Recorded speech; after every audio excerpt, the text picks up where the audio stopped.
que o nome dele é Jefferson, tem cara de Jefferson. Que ele tem 30 anos e que a comida dele preferida é macarronada, porque as pessoas gostam de macarronadas. Achei que poderia ser bem um clichê que desse certo. Tem cara de quem gosta de rock, achei difícil tentar descobrir o nome da música favorita, não dá pra, mas pensei o estilo, vi tatuagem, preto, não sei. E no tempo de lazer eu acho que ele gosta de ler. Meu nome é Luiz Ernesto, valeu pela idade, tenho 40. O que eu gosto, estava próximo, gosto de pizza, música, muito bem, rock e blues.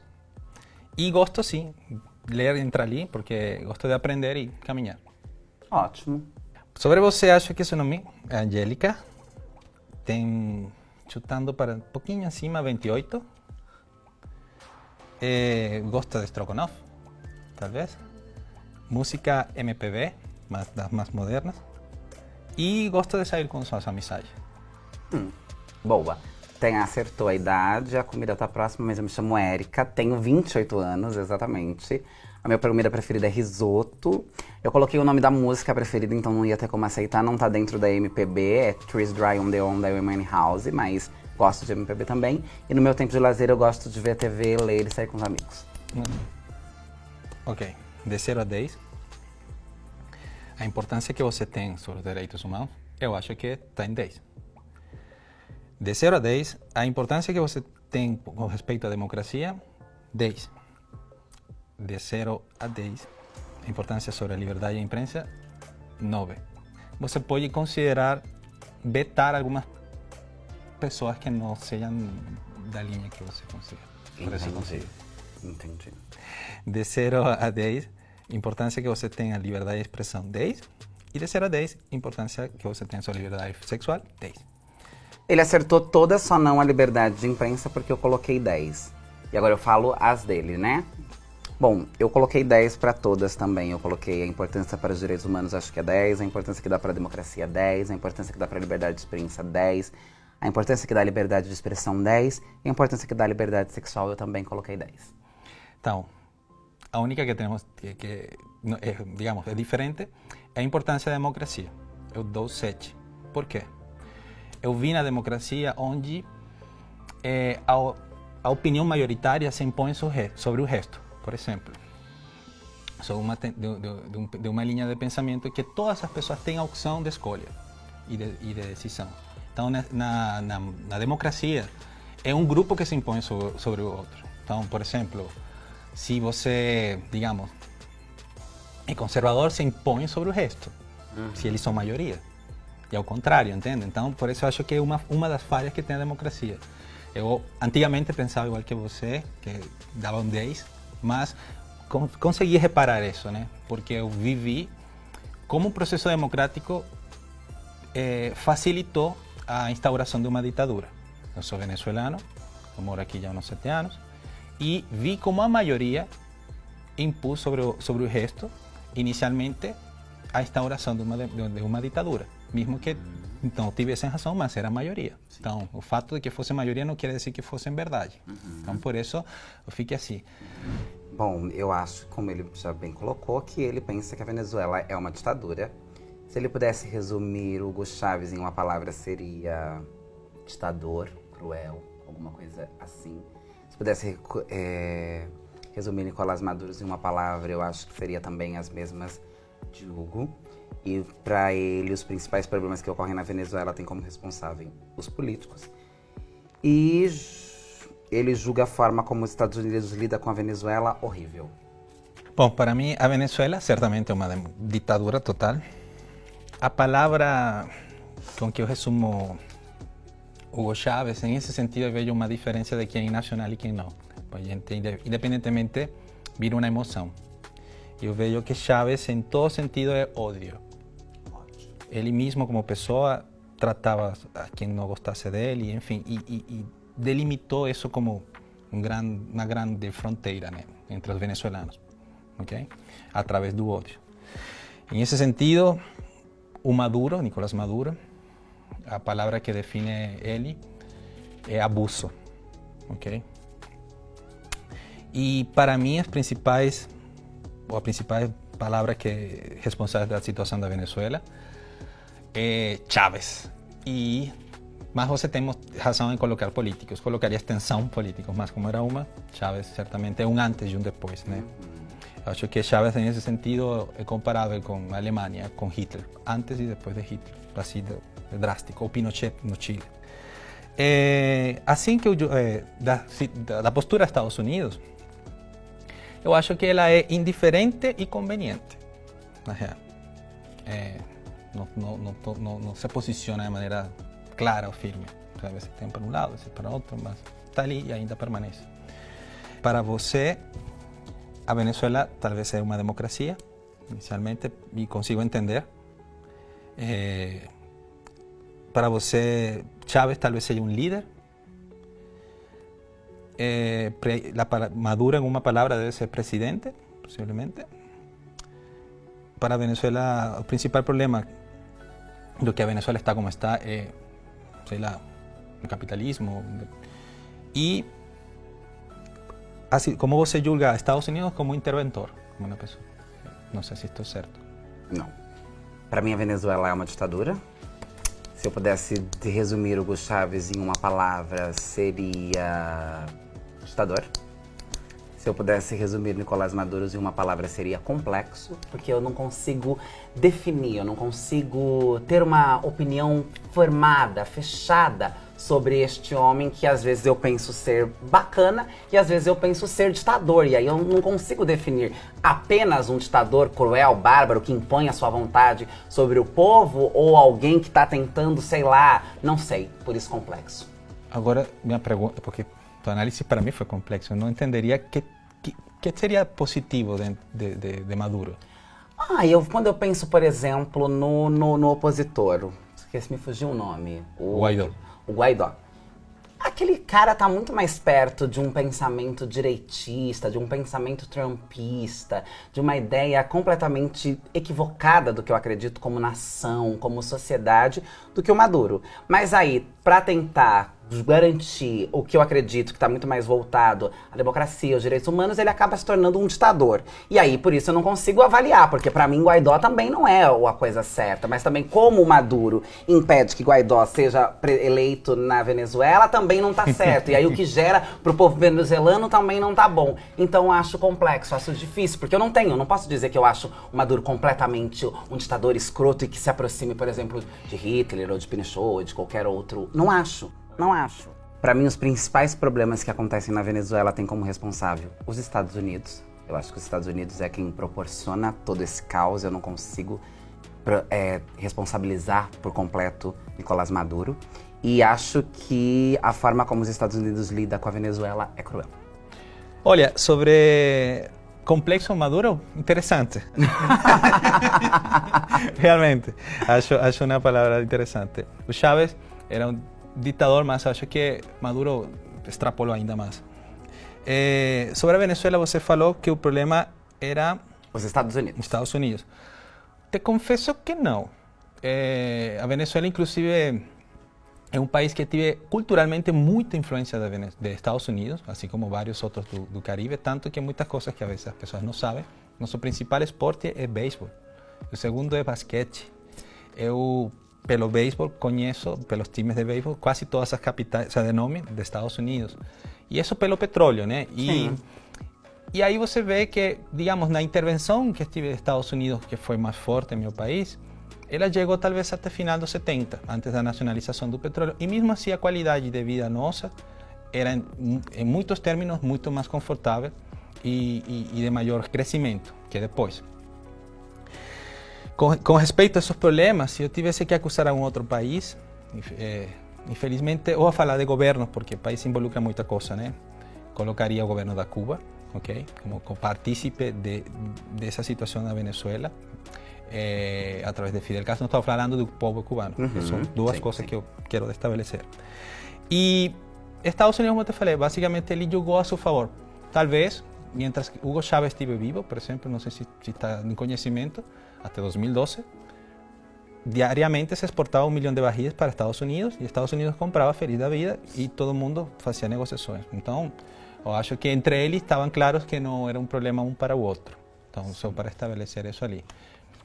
Pra gente aqui no Brasil e acessando as informações que a gente acessa e olhando, me parece que a situação crítica que chegou à Venezuela agora com Maduro e tudo mais tem muito a ver com os interesses dos Estados Unidos com relação ao petróleo. Então eu não quero deslegitimar a sua narrativa porque tem a vivência, porque é de lá, conhece muito mais profundo, porque vivencia o país muito mais do que a gente, melhor, vivencia todo o país, a gente não vivencia nada, a gente recebe as informações pelos veículos de comunicações que nos informa aquilo que a gente muitas vezes até pode questionar se aquela informação tem algum lado político. Mas me parece, sendo brasileira, olhando para a Venezuela e a situação crítica da Venezuela, que existe uma mãozona dos Estados Unidos quando os Estados Unidos para de ter essa mesma facilidade em comprar os petróleos da Venezuela, como tinha, como você mesmo colocou. Mas interessante te ouvir. Não, e eu acho interessante a tua postura, igualmente responde, por assim decirlo, eu sou de uma geração que eu nasci sem internet, entende? Por exemplo, talvez para você é difícil entender o mundo sem internet. E eu acho que a internet tem um paradoxo que é uma sobredose de informação e um déficit de conhecimento. O conhecimento te convida a pesquisar e ver. E nesse sentido, só para que fique em sua análise, a Venezuela, quando Hugo Chávez entrou, produzia 3 milhões de barris de petróleo, 3 milhões e 180, quase o que produz o Brasil hoje em dia. E hoje são 150 mil, ou seja, menos de 1 milhão, entende? E por que coloco essa cifra? Porque para um país como Estados Unidos, se fosse o interesse do petróleo, é extrair ele o mais rápido possível. E a infraestrutura de extração do petróleo está estragada e criar uma nova não é algo rápido, entende? Então, realmente, desde essa perspectiva, não vejo um interesse para Estados Unidos. Tem países muito mais, com maiores facilidades para procurar esse petróleo, ok?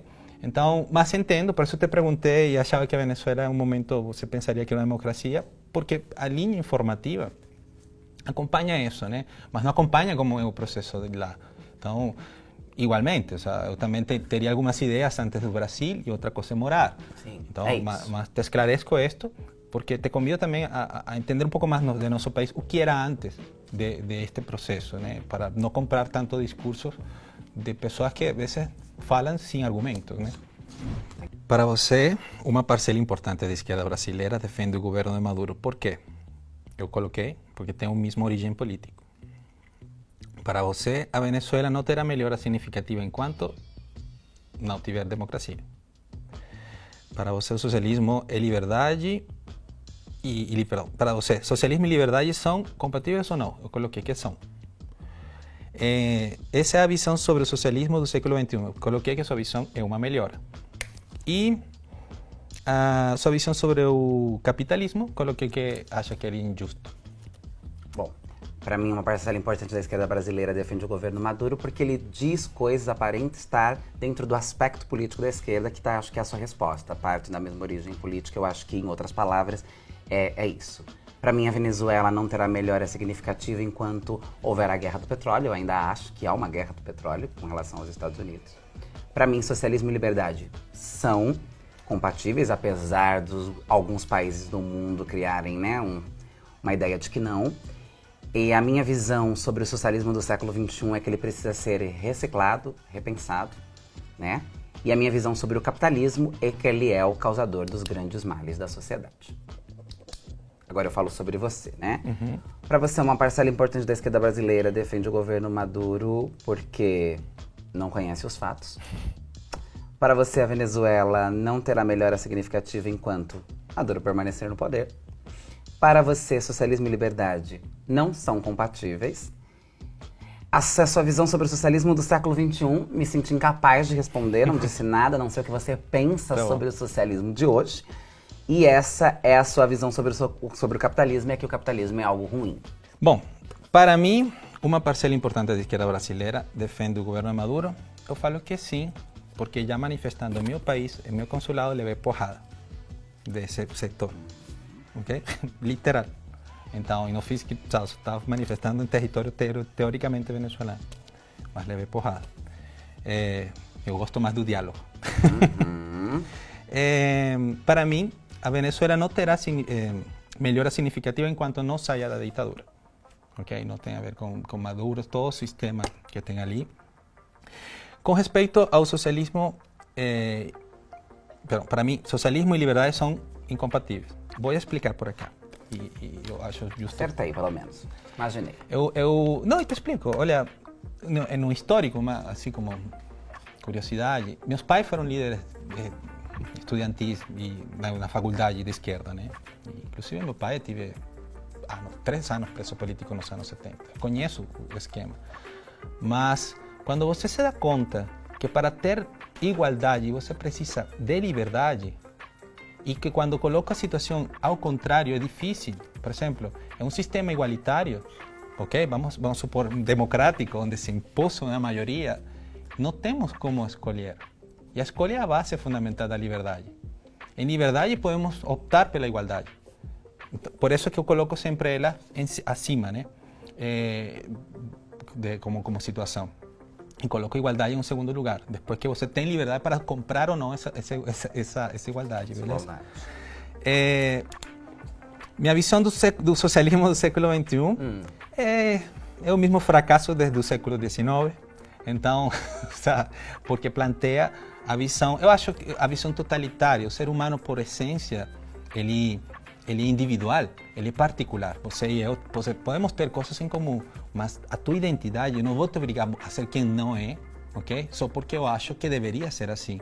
E o socialismo, quando você perde esse sentido de escolha, não quer comer, não quer pensar, não quer dizer, acontece. E o século XX foi o grande experimento do socialismo.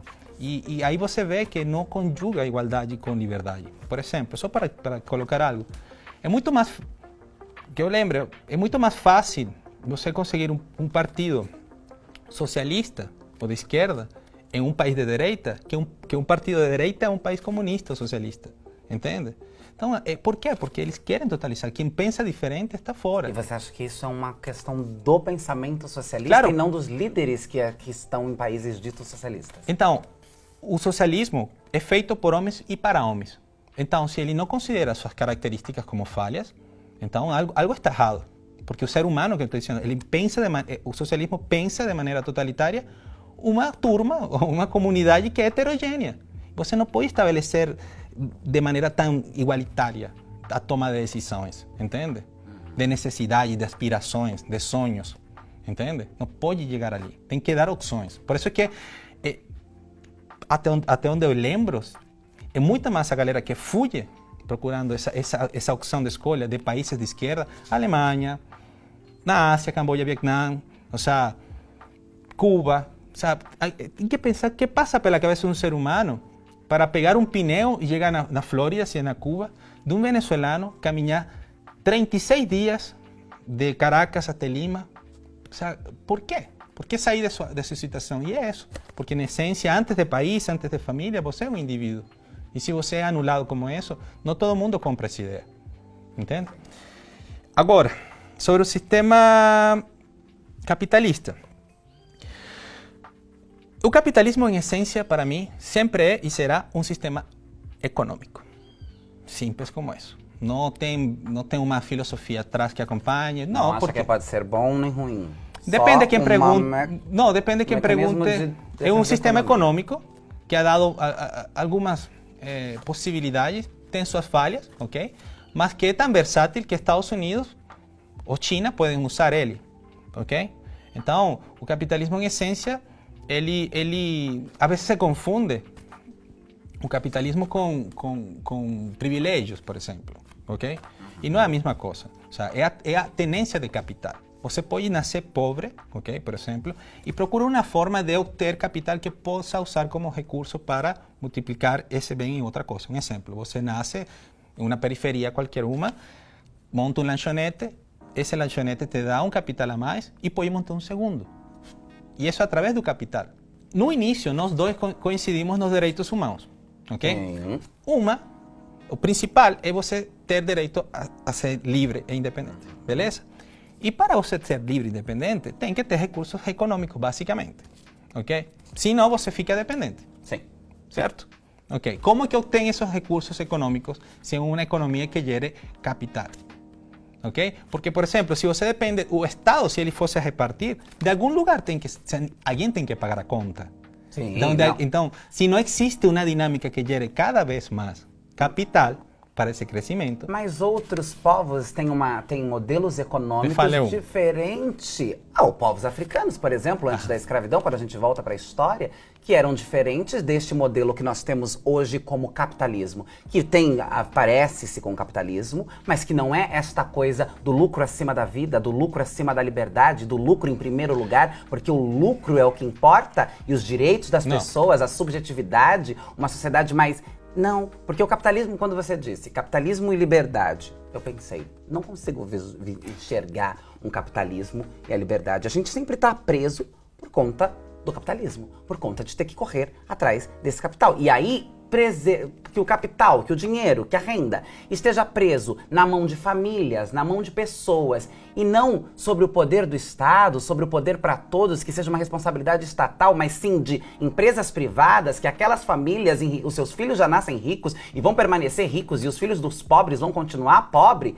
Não me parece um dos modelos melhores e mais livres e mais adaptáveis e mais tranquilos de serem mas tudo bem. Por isso que eu acho que a geração 2021 que propõe um pensamento em cima do socialismo é uma geração diferente do que foi 20, do que foi 19 e que se baseia assim, porque a gente se baseia a partir de referências, a partir de construções, de filosofias, de correntes filosóficas, mas levando em conta todos esses aprendizados que só o tempo, os erros e os acertos são capazes de promover, são capazes de apresentar. Agora, eu entendo qual é o teu desagrado com o capitalismo. E não é só com o capitalismo. Se voltamos em qualquer situação tribal, por exemplo, que você me planteou na África, que é mais primitiva, na real, é o status de poder. Até os judeus têm um modelo econômico.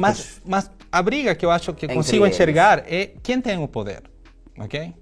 Pode ser por acumulação de conhecimento, de recursos, de segredos. Se você coloca em uma situação tribal, sei lá, o cacique e o xamã, porque tem mais poder que está em um outro patamar. Então, existem estas diferenças, ok? Agora, no capital, quando você diz, vai atrás do capital, não. Mas não é só o dinheiro. É dinheiro para quê? Porque se fosse só o trabalho, vemos o que a escravidão mostrou. Você pode trabalhar a vida inteira, morrer escravo, nascer escravo, e basicamente vai ter para comer, porque não tem um recurso que você possa dar em troca, ok? Que você ganhe. Por dar um exemplo. Imagina que socialismo e escravidão entraram na mesma balança, só para eu entender. Não, estou dizendo que... Só é uma analogia, só uma análise. Bom. Só entendi. Tá, não, mas pode se aparecer em algumas coisas, mas depois vai a isso. Sim, com certeza. Você trabalha para o Estado, você perde sua propriedade privada, sua propriedade intelectual. Você sabe que, por exemplo, o socialismo, vamos supor, do século XXI, que era o que Chávez falava, e na mudança de sua Constituição, na Venezuela, ele planteava que, não sei se você é artista ou não, mas ele planteava que os direitos autorais eram da nação e que a pessoa não tinha direito a lucrar sobre isso. Entende? Você acha isso justo? Eu acho que não. Porque de que vai viver você, se você tem mais talento que outra pessoa? Então, essa distribuição totalitária sobre o grande Estado é o que plantea o socialismo. Agora, no capitalismo, é onde os direitos autorais têm um valor, têm uma valia. E que tanto de certo ou não para o mercado, se gosta ou não gosta, é quem ganha mais. Simples como isso, uma escolha do mercado. Não uma imposição, entende? É uma escolha do mercado nesse sentido. É tão mais complexo, né? Porque aí essa escolha do mercado vai vir atrelados com a raça, com o lugar de origem, com uma série de coisas. Porque o capitalismo, ele também atende aos interesses de um grupo que detém esse capital e desse grupo que está ali colocado. E este grupo tem os interesses para os seus, é a casta mesmo. Quando você trouxe os povos originários, indígenas das Américas, ou os povos africanos, e trouxe a questão do conhecimento, eu acho que sim, né? Não é inegável que quem tem mais conhecimento, o cacique, o líder religioso, enfim, a pessoa que estaria à frente daquele povo, detém aquilo, mas é diferente dessa lógica capitalista, porque só eu concluí e você me pergunta. E aí essa lógica capitalista, porque não está à frente para dominar. Não está à frente para ser dono daquela gente, para ser dono daquele povo. Está à frente para passar conhecimento, está à frente porque consegue ensinar os mais jovens, está à frente porque tem uma trajetória diferente dos mais jovens, diferente do capitalismo. Agora, quem está à frente, quem detém o poder, quer controlar. Quando você coloca o pensamento de uma comunidade originária na mesma balança que o dinheiro, que a acumulação de bens, Essa é a visão do capitalismo. Nesta filosofia, nesta forma de viver as pessoas sem serem contaminadas pelo que é o capitalismo, essa ideia nem faz sentido, isso nem se aplica. Porque elas vivem e entendem o mundo, a sociedade, de uma outra lógica. E não é a lógica do domínio, não é a lógica do bem, não é essa ideia já é uma ideia introjetada, formulada, pensada pelo próprio capitalismo, que inclusive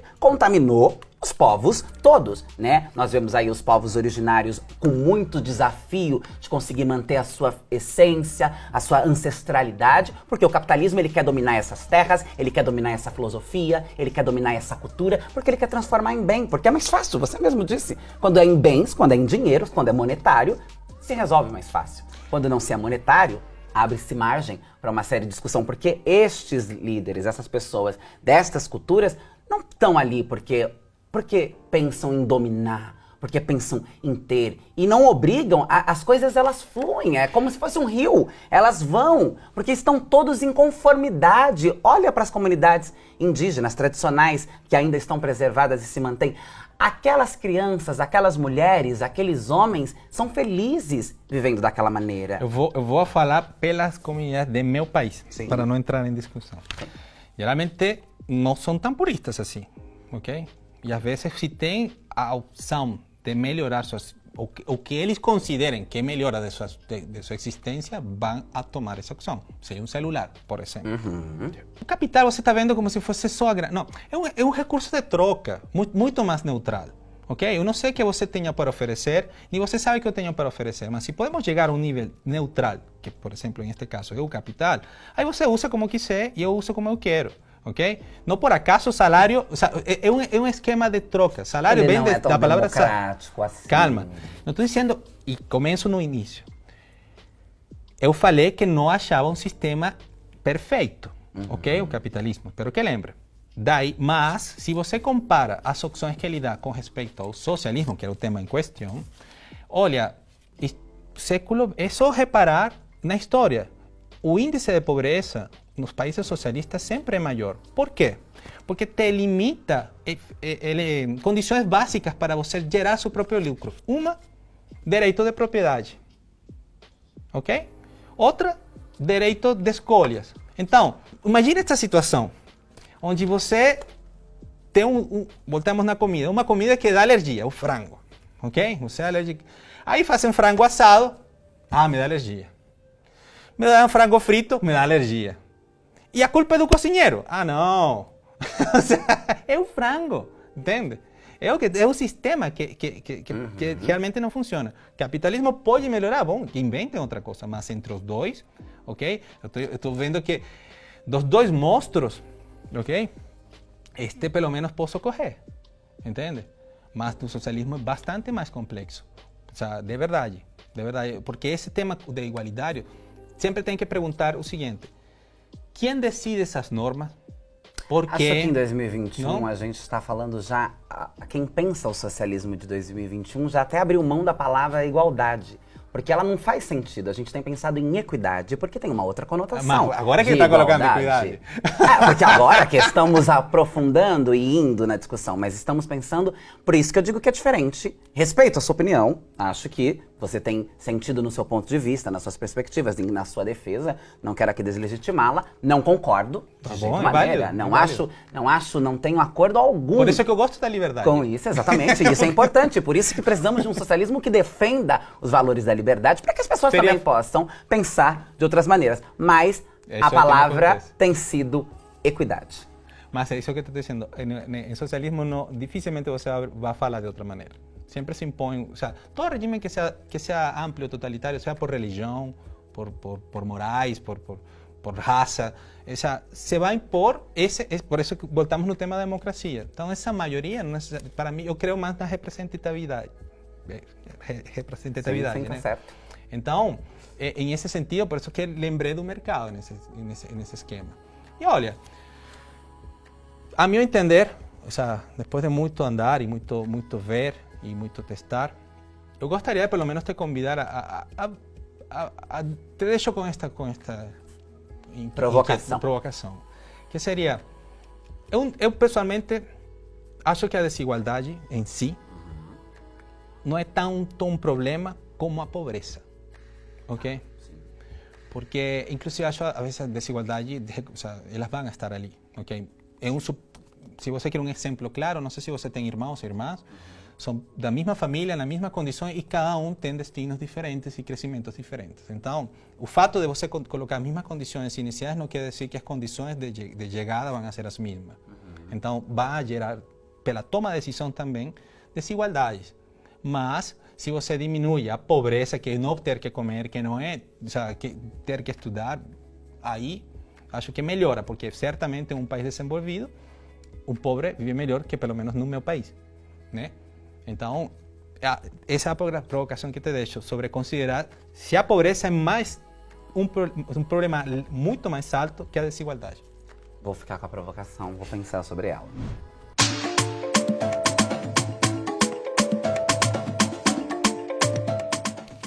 Eu provavelmente seria sua amiga. Ok. E depois de te ouvir falar, seria sua amiga. Beleza. Eu coloquei na primeira, somos, uma frase de Ortega y Gasset que me lembra, somos em nossas circunstâncias. Então, deixei em aberto quais vão ser as circunstâncias, né? Ah, fugiu da resposta, não respondeu. Não, deixei somos e deixei em aberto. Porque, não, deixei em aberto. Vai que temos coisas incompatíveis. Era pra olhar e responder, seria ou não seria? Não, Olhando e batendo. Não, mas eu deixei em aberto porque, honestamente, nestas alturas do campeonato, sei lá, chega uma pessoa do Ku Klux Klan e me diz, não vou ser amigo. Ou um amigo, um irmão de Maduro, tampoco iba a ser seu amigo. Por isso, vamos ver quais são as circunstâncias. Achei bom. Mas com certeza, depois de te conhecer, seria, porque, claro que sim. E eu não tenho o mais mínimo problema, mesmo porque você defende suas ideias, mas, coisa curiosa, não impõe suas ideias. Sim. E isso é, digamos, que é a parte difícil em qualquer planteamento. Ter essa liberdade. Então... Acho que é esse o socialismo que nós estamos construindo em 2021. Ou, talvez, uma visão diferente do mercado. Mais legal, mais cabível. Isso não existe. Mas eu respeito a sua opinião. Não, imagina, um prazer. A gente não pode se cumprimentar direito por conta da pandemia, mas foi um prazer ouvir uma pessoa que acha que o capitalismo é... Não é um sistema econômico, isso foi o que eu achei. Bom, é isso. É um sistema econômico. É isso.